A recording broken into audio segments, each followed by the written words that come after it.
El piso 23º de Acero Delta era el epicentro del poder económico en Barcelona, un rascacielos de ingeniería y diseño que dominaba la Gran Vía. Cada baldosa de mármol pulido, cada panel de cristal que ofrecía vistas panorámicas de la ciudad condal, resonaba con la riqueza de 2.000 millones de euros en facturación anual.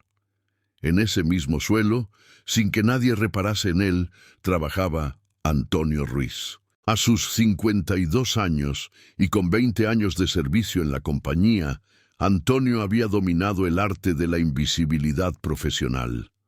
Su uniforme azul oscuro, con su nombre modestamente bordado, lo hacía fundirse con la atmósfera aséptica y tecnificada. Entraba cada mañana a las 5:30, puntual y metódico, al corazón del rascacielos por la puerta de servicio, un acceso que simbolizaba su posición en el organigrama. Esencial, pero relegado.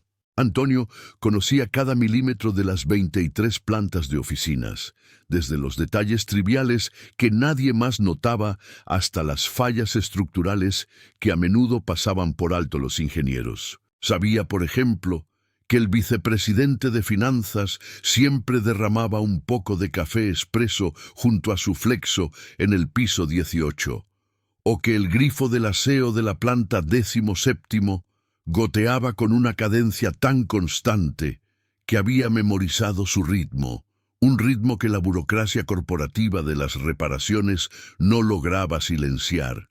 Para los ejecutivos, ataviados con trajes a medida y relojes Rolex, Antonio era tan solo una silueta. Pasaban a su lado hablando por sus teléfonos de transacciones multimillonarias o riendo bromas corporativas que él jamás entendería, mientras él vaciaba las papeleras de residuos de alto nivel y limpiaba las huellas dactilares de las puertas de cristal, borrando, en un sentido figurado, su rastro y su presencia. Él era, como lo había aceptado hacía mucho tiempo, una extensión del mobiliario, un elemento más de mantenimiento, como los dispensadores de agua mineral. Pero la realidad de Antonio era infinitamente más compleja, y este es un detalle crucial que define su temple. Poseía una licenciatura en química por la Universidad Complutense de Madrid, la cual había sido el pilar de 10 años de una carrera prometedora como técnico de laboratorio en una prestigiosa farmacéutica. Su especialización en farmacología y su fluidez en 3 idiomas, inglés, francés y el catalán que había aprendido por necesidad en Barcelona, eran competencias de alto valor. Su vida profesional dio un vuelco catastrófico en el 2008, con la quiebra de su empresa durante la gran crisis financiera. Con 37 años, se encontró en una encrucijada laboral. Demasiado senior para empezar de nuevo sin salarios de miseria en un sector especializado y demasiado joven para la jubilación. El trabajo de conserje fue su ancla, un contrato indefinido que le ofrecía estabilidad, le permitía vivir modestamente en Vallecas y enviar ayuda regular a su hermana viuda en Galicia. Lo que nadie en Acero Delta imaginaba era que Antonio continuaba formándose, leyendo tratados científicos complejos en su tiempo libre y llenando cuadernos con sus propias ideas sobre materiales avanzados. En la cima de esta pirámide empresarial se encontraba Javier Navarro, 42 años, CEO de Acero Delta y heredero de una fortuna que había sabido multiplicar. Su pedigrí académico, graduado en ESADE Business School, MBA en IS Business School, y su estilo de vida, ático en el elitista Example, vacaciones invernales en las Maldivas, contrastaban drásticamente con la humildad de Antonio. Su esposa, Elena, 38 años, exmodelo y socialité, y su hija, Lucía, 7 años, completaban una imagen familiar que irradiaba éxito predecible. La pequeña Lucía era la excepción a la regla de la invisibilidad. A diferencia de los adultos, la niña, con sus largos cabellos castaños y grandes ojos color avellana, sí veía a Antonio. Venía a menudo a la oficina de su padre durante las vacaciones y con la curiosidad de la infancia se detenía a hablar con él. Una vez, cuando apenas tenía 5 años, le preguntó por qué limpiaba siempre los mismos lugares. Antonio, con la paciencia de un maestro, le había explicado que la limpieza era como el mantenimiento en la ciencia. Si se hace bien y de forma constante, se previenen fatalidades y problemas mayores. Lucía había asentido seriamente, como si Antonio le hubiera revelado una profunda verdad filosófica. Javier, que presenció la escena, solo ofreció una media sonrisa indulgente, la misma que se dedicaría a un cachorro haciendo una gracia. Nunca se le ocurrió que el conserje pudiera ofrecer una visión valiosa a su hija. Ese martes de octubre comenzó con la precisión de un cronómetro suizo. Javier llegó a las 7 en punto para preparar su reunión de 10 millones de euros con inversores japoneses. Elena tenía programado recoger a Lucía en el colegio a las 3 de la tarde y llevarla a la oficina para luego celebrar su aniversario de boda en un restaurante con estrella Michelin. Todo estaba cronometrado. Perfecto. Lo que nadie había previsto era que en el tercer nivel del aparcamiento subterráneo la rutina perfecta se iba a desintegrar. A las 3:20 de la tarde, Elena Navarro aparcó su Audi Q7 blanco en la plaza reservada para la familia del CEO. Lucía tarareaba una melodía infantil en el asiento trasero. El tercer nivel subterráneo era una zona tranquila, iluminada pero casi desierta a esa hora. La mayor parte del personal ejecutivo ya había aparcado en los niveles superiores. Elena, enviando un mensaje a Javier en su teléfono, no notó a los 2 hombres que la habían estado esperando. No eran aficionados, eran atracadores profesionales que habían estudiado su rutina. El bolso Loewe Amazona, el brazalete Tau Sikon y sobre todo la aparente indefensión de la hora hacían de Elena un objetivo perfecto. El asalto fue relámpago y brutal, un acto de violencia extrema. Mientras Lucía intentaba desabrochar su cinturón de seguridad, el primer hombre agarró el bolso de Elena con violencia. Ella reaccionó instintivamente, aferrándose. El segundo hombre la empujó con fuerza contra el coche. Su cabeza golpeó el marco metálico con un ruido sordo que se perdió en el silencio del aparcamiento. Elena, en un acto estúpido, pero impulsivo, se negaba a soltar el bolso, pues contenía no solo tarjetas de crédito y 30.000 euros en pertenencias, sino las llaves del ático y documentos sensibles. El primer hombre la golpeó en el rostro. Cayó al suelo y el segundo le propinó una patada en las costillas. El bolso se liberó de su agarre y los hombres huyeron escaleras de emergencia arriba con el botín, dejando un rastro de caos y dolor. Elena yacía inmóvil. Respiraba con dificultad. El golpe en la cabeza la había aturdido y la patada le había causado fractura de 3 costillas. Podía sentir el sabor metálico de la sangre en la boca. Lucía, por fin liberada del cinturón atascado, bajó del coche, aterrada, y corrió hacia su madre. Intentó despertarla, sacudiéndola suavemente. Elena abrió los ojos, vio a su hija y solo pudo emitir un gemido ahogado de dolor. La pequeña Lucía, de tan solo 7 años, se enfrentó a una soledad aterradora. Su teléfono de juguete no tenía señal allí abajo y el de su madre estaba destrozado en el suelo. En ese momento, en lugar de gritar de forma inútil, tomó la decisión más valiente de su joven vida, una decisión coherente con su carácter curioso e inteligente. Dejó a su madre, herida, pero respirando, y corrió hacia el ascensor. Pulsó el botón frenéticamente. Cuando las puertas se abrieron, marcó el 23º, el piso de su padre, el piso donde la ayudaban. Pero al llegar al 23º, se encontró con una pared de indiferencia corporativa.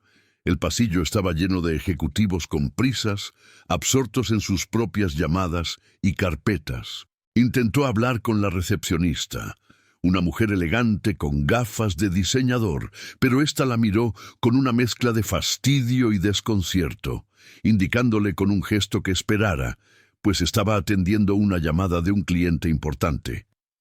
Lucía corrió hacia el despacho de su padre.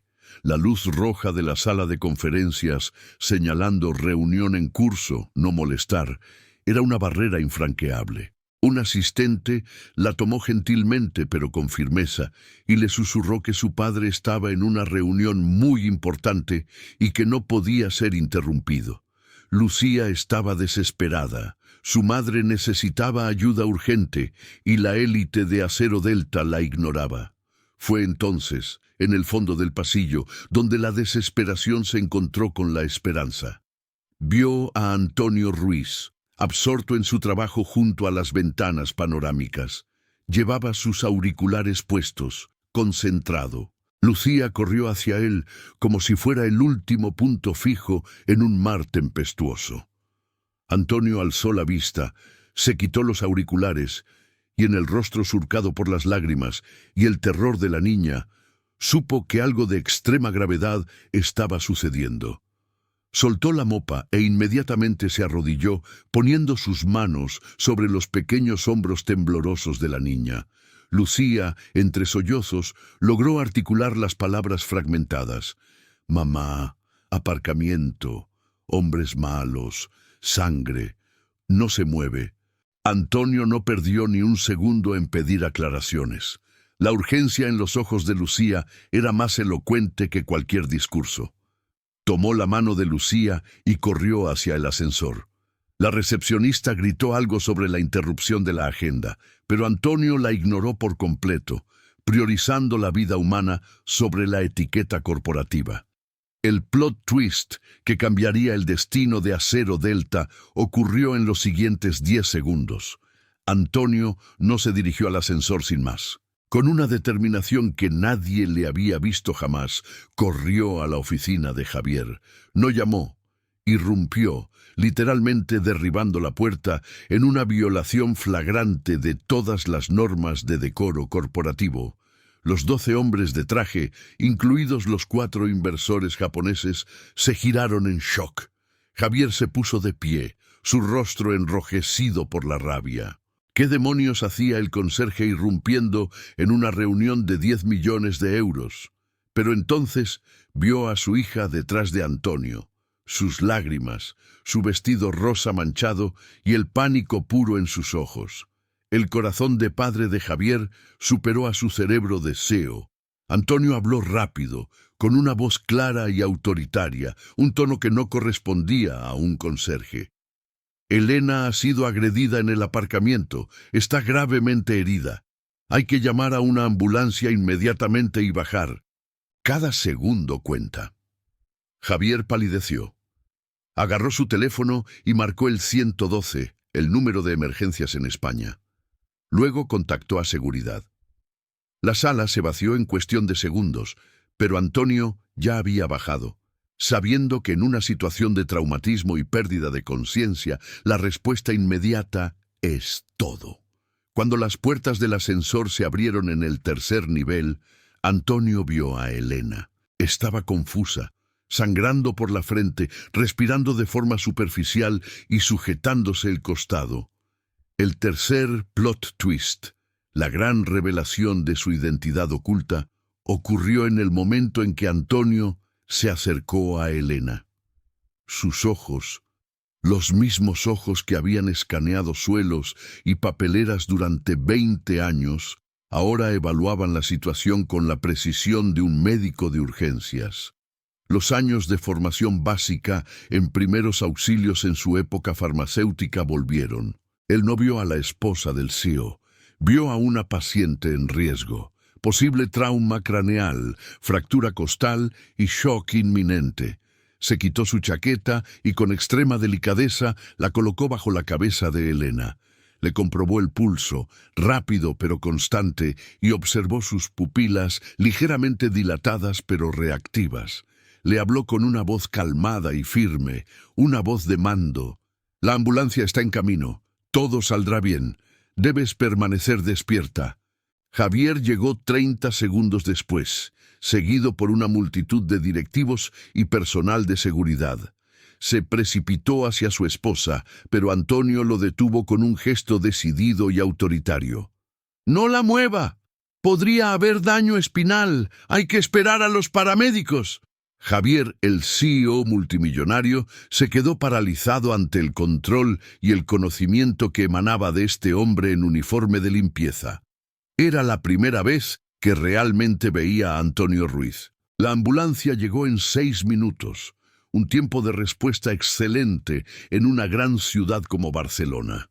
Los paramédicos tomaron el control de la situación, y uno de ellos, al estabilizar a Elena, comentó a Javier: «Quien ha dado los primeros auxilios ha hecho exactamente lo que debía, un trabajo profesional». Antonio se apartó silenciosamente mientras Elena era estabilizada y cargada en la camilla. Él no esperó la gratitud. Su misión estaba cumplida. La reunión con los japoneses quedó cancelada y, mientras la multitud se dispersaba, Antonio regresó al piso 23º. Recogió su mopa y continuó limpiando como si nada hubiera pasado. Su acto de heroísmo, aunque épico, ya había sido interiorizado como una parte más de su deber, una demostración de que su verdadero valor había esperado 20 años para salir a la luz. El escenario estaba preparado para el siguiente capítulo. El héroe se había salvado a sí mismo al salvar a otros, y el CEO comenzaba a darse cuenta del potencial invisible que había ignorado durante 2 décadas. Un potencial que cambiaría no solo la vida de Antonio, sino la filosofía de Acero Delta. El silencio en la ambulancia que se dirigía al Hospital Clínic de Barcelona era opresivo, solo roto por el sonido de las sirenas y los monitores médicos. Javier Navarro viajaba junto a su esposa, Elena, con la mano crispada, observando cómo los paramédicos trabajaban con la urgencia dictada por el posible traumatismo craneal y las 3 costillas fracturadas. Su mente, habitualmente calibrada para calcular riesgos financieros y movimientos de mercado, estaba en un shock paralizante. Pensaba en lo cerca que había estado su vida familiar de una fatalidad irreversible. Los médicos en el parking habían sido claros. Si Elena hubiera permanecido inconsciente más tiempo, sola y en shock, la situación habría tenido un desenlace de pérdida de vida por las complicaciones internas. Al llegar al hospital, Elena fue rápidamente trasladada a la unidad de cuidados intensivos para su estabilización, mientras Javier se quedaba en la sala de espera, sintiéndose inútil y desorientado. A su lado, Lucía, la niña de 7 años cuyo coraje había desencadenado todo, dormía agotada en un sillón, con el vestido rosa aún arrugado y manchado, aferrándose a un oso de peluche. Javier la miraba y sentía una punzada de vergüenza. Él, el todopoderoso CEO de Acero Delta, se había quedado paralizado por la rabia y el shock ante la irrupción en su reunión de 10 millones, mientras que Antonio Ruiz, el conserje invisible, había actuado con la rapidez, la calma y el conocimiento de un profesional médico. Lo que golpeó a Javier con la fuerza de un rayo no fue la agresión, sino la desaparición silenciosa de Antonio. Una vez que los paramédicos se hicieron cargo de Elena, Antonio se había esfumado. Javier no tuvo tiempo de agradecerle, ni de ofrecerle una palabra. Cuando preguntó al personal de seguridad por el conserje, nadie supo darle una respuesta clara, solo que había vuelto a sus funciones. Este acto, el de regresar a fregar el suelo después de salvar una vida, era profundamente desconcertante para la lógica capitalista de Javier. El héroe de la jornada no buscaba cámaras, bonificaciones ni reconocimiento, simplemente quería volver a su rutina. Elena permaneció en el hospital durante 4 días, siendo tratada por una conmoción cerebral leve. las 3 costillas fracturadas y múltiples contusiones.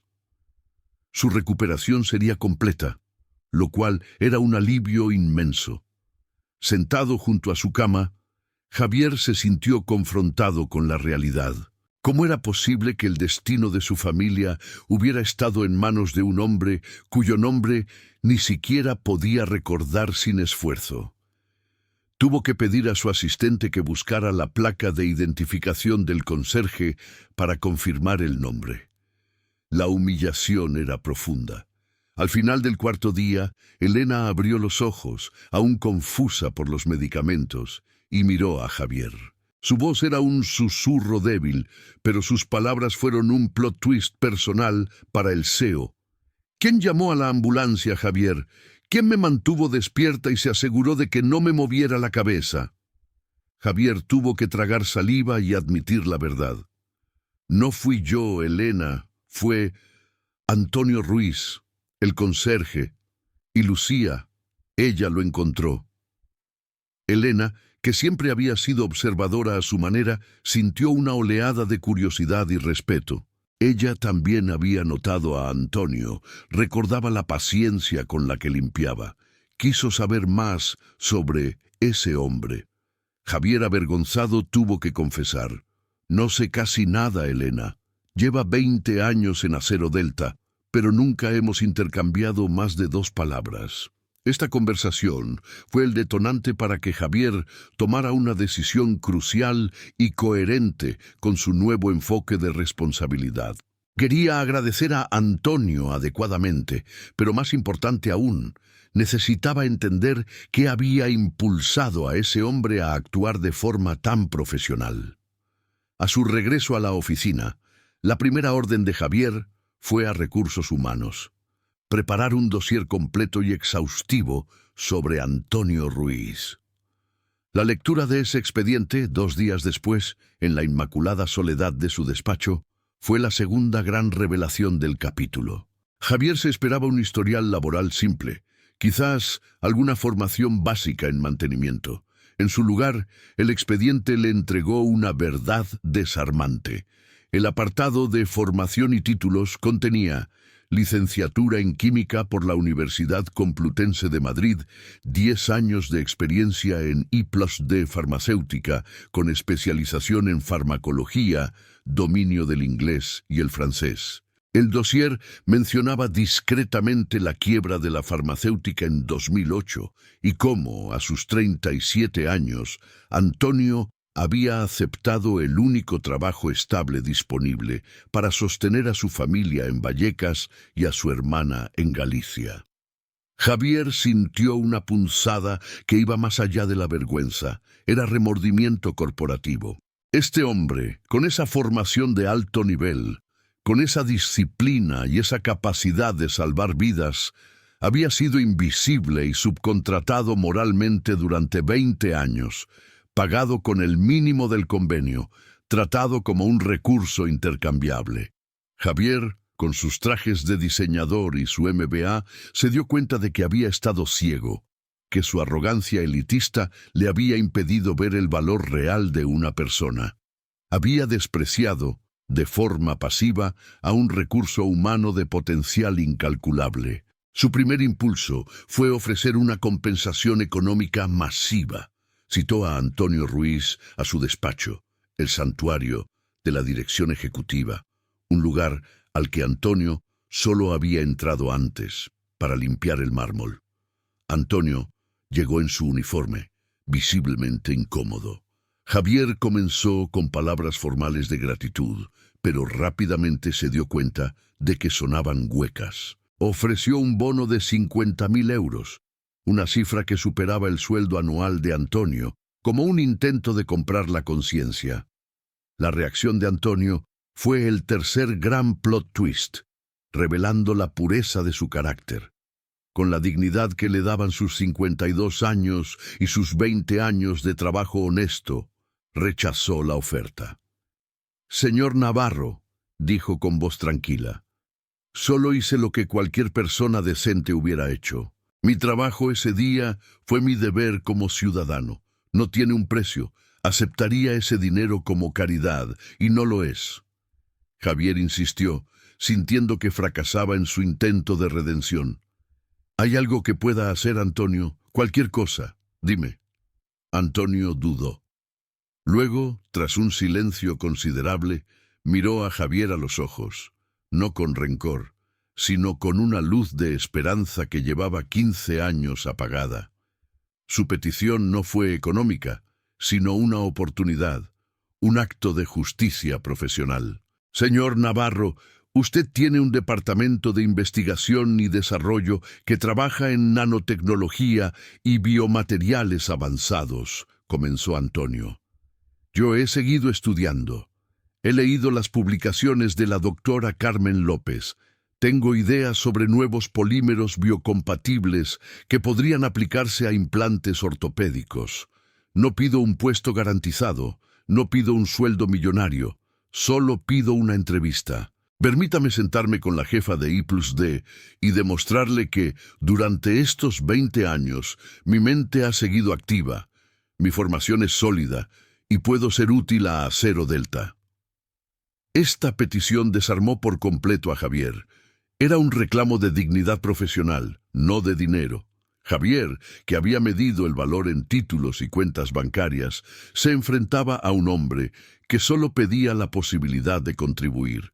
En ese momento, Javier entendió que la verdadera ceguera no había estado en el aparcamiento, sino en su oficina durante las últimas 2 décadas.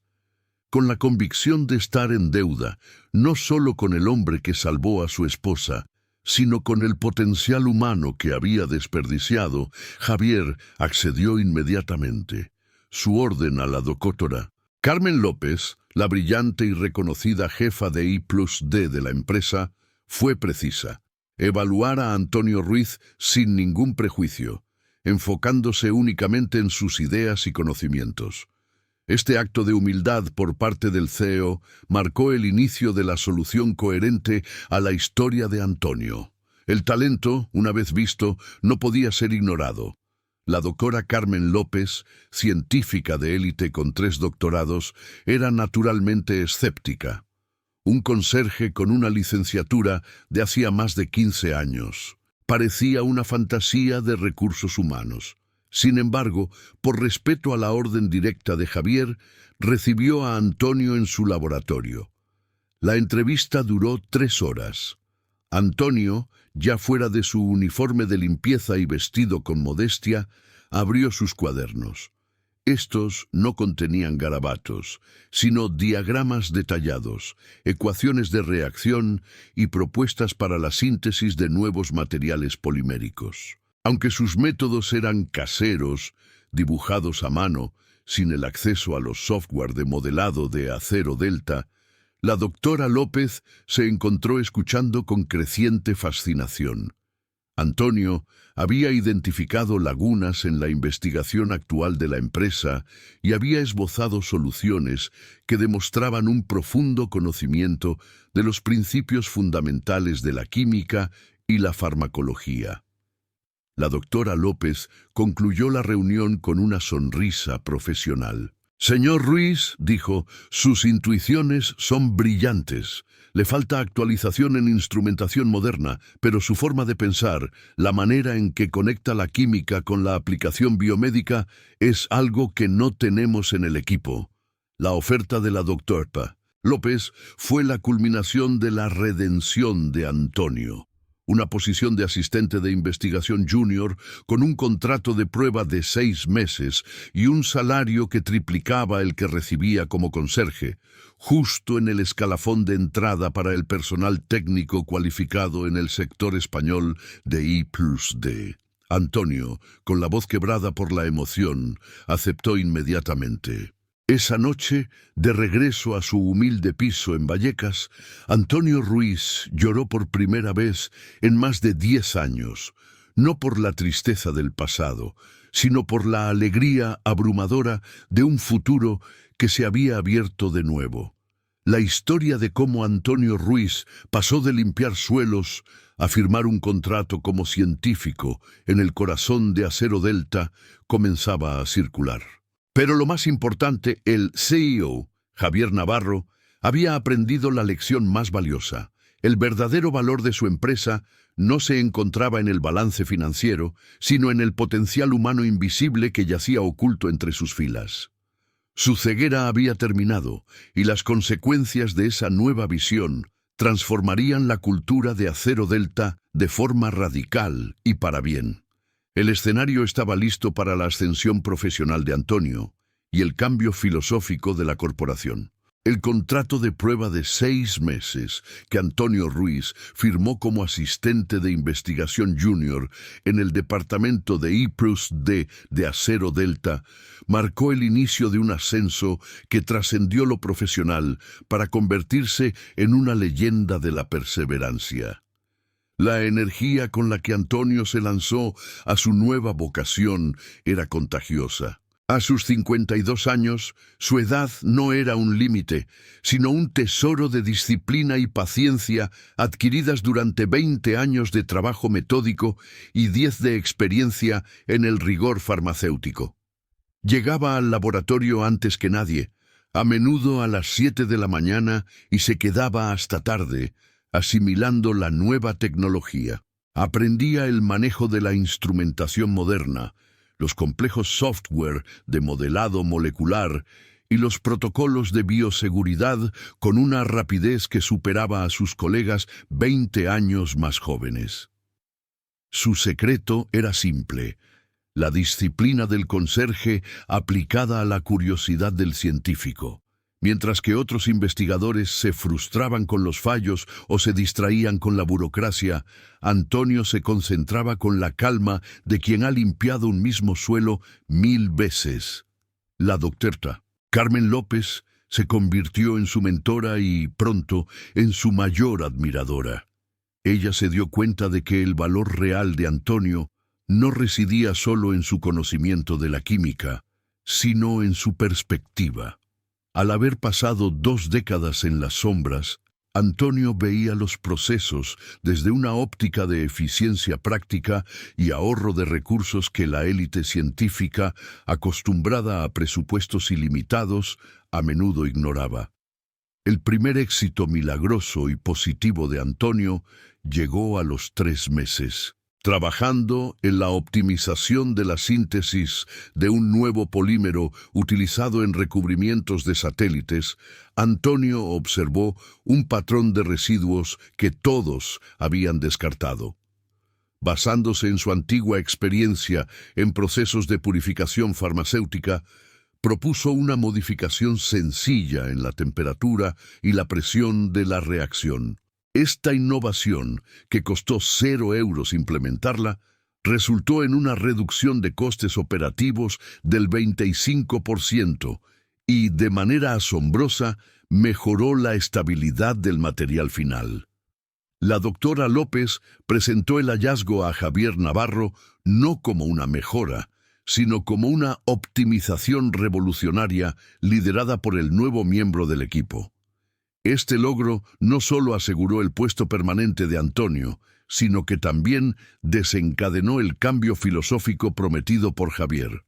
El CEO se sintió inundado por un remordimiento constructivo. Cuánto dinero, cuánto potencial y cuánta innovación se habían perdido en 20 años por su ceguera.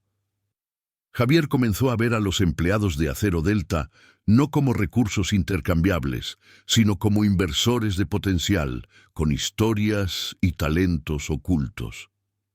6 meses después, el nombre de Antonio Ruiz apareció como coautor principal en un artículo publicado en una prestigiosa revista internacional de biomateriales. Su investigación se centraba en un nuevo hidrogel para la liberación controlada de medicamentos postoperatorios, una idea esbozada originalmente en uno de sus cuadernos de Vallecas.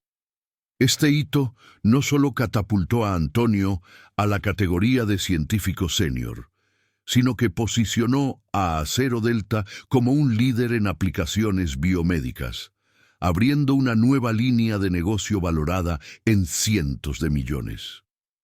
Mientras Antonio florecía en su carrera, el vínculo entre él y la familia Navarro se consolidaba. Elena, totalmente recuperada de la agresión que pudo haberle costado la pérdida de vida, se convirtió en una defensora ferviente de Antonio. Ella, desde su posición de diseñadora de interiores y socialité, comenzó a usar su influencia para destacar la importancia de valorar el trabajo de los empleados operativos. Lucía, la pequeña heroína de 7 años, se convirtió en el barómetro moral de la empresa. Ella visitaba a Antonio en su laboratorio, ahora vestido con una bata blanca impecable, y le hacía preguntas inteligentes sobre los polímeros y las moléculas. Ella fue la prueba viviente de que la visión sin prejuicios es la verdadera clave del éxito. Javier Navarro sabía que la simple gratitud monetaria era insuficiente. Su redención debía ser estructural. Implementó una política radical y revolucionaria en Acero Delta, una medida que los medios de comunicación bautizaron como el Protocolo Antonio Ruiz.